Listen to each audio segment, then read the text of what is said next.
pouquinho a respeito de conversão. Tá? Ainda estamos nesse primeiro momento devocional.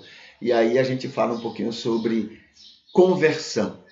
Essa ação miraculosa, especial do Espírito Santo na vida de uma pessoa. Porém, ele só faz isso na vida daquela pessoa que aceita, se submete, não é, ao convencimento do Espírito.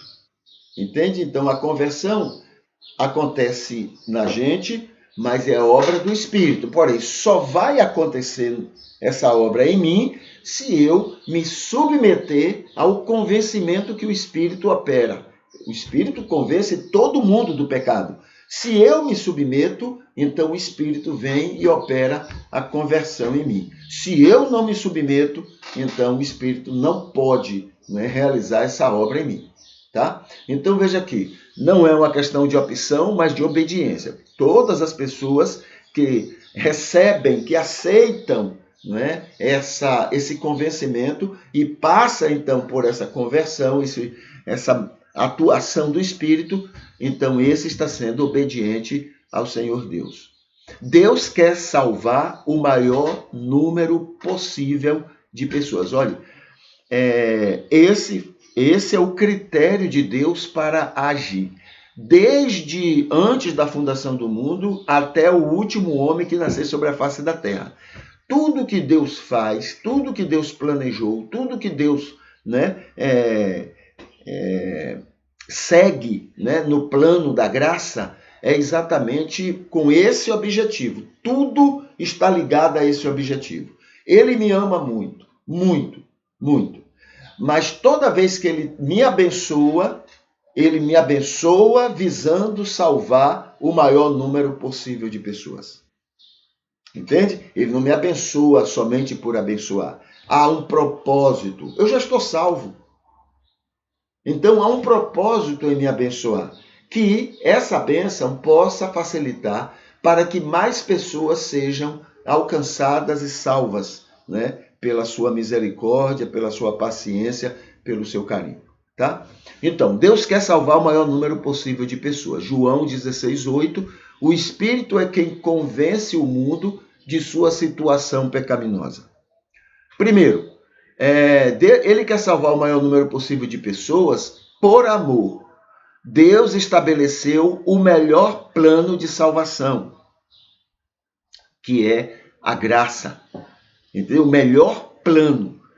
Os outros planos que ele passou pela mente dele, né? Os outros planos salvava, digamos, só um exemplozinho, tá? Salvava, digamos, 5 milhões de pessoas, 6 milhões de pessoas, um outro plano, um outro 7, um outro 4 milhões, um outro 3 milhões.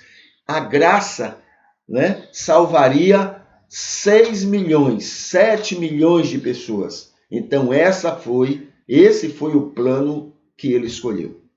Ele pagaria um preço por isso. Nesse plano, para dar certo 7 milhões de pessoas, ele teria que vir ao mundo na época que Jesus veio. Ele teria que usar religiosos prepotentes como Israel. Ele teria que usar pessoas limitadas e defeituosas como a que ele usou para escrever a Bíblia. Ele teria que usar gente defeituosa como eu e você, para a glória dele. Ele teria que aguentar os maus testemunhos que nós cristãos temos dado no mundo. Mas, somando tudo isso, ainda era o melhor plano de salvar o maior número possível de pessoas. Entende? Então, ele engole seco as nossas coisas, né? Claro que ele ama, né? Mas, um jeito de dizer, ele engole seco aquilo que somos e praticamos, porque isso já, ele engolir isso já faz parte do plano dele para salvar o maior número possível de pessoas. É assim, ruim com a gente. Pior seria sem a gente.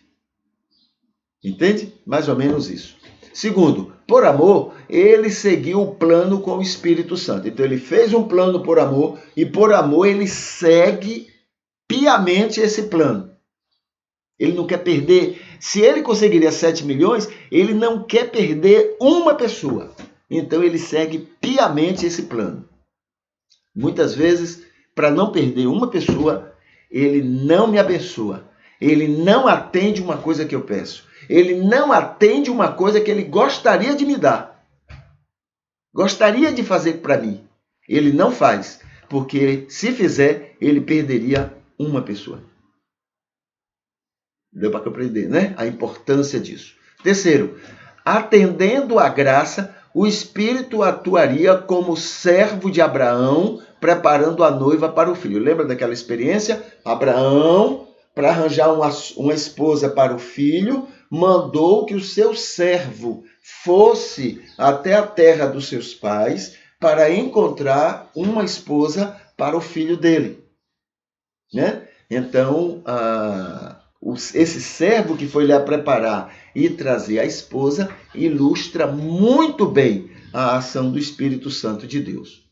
Quarto, o Espírito ajudaria com sua trifunção, convencer, converter e santificar as pessoas. O Espírito, quinto, né? O Espírito atua todo o tempo sem obrigar ninguém a nada, só pelo convencimento, tá? Então ele não obriga, mas ele atua, ele lembra, ele fala, ele, né, cria situações, mas só a gente vai fazer porque no fundo, a gente está querendo fazer aquilo. Então ele atua, tá bom? Então isso tem a ver com a conversão, que não é uma questão de opção, mas é uma questão de obediência a Jesus Cristo.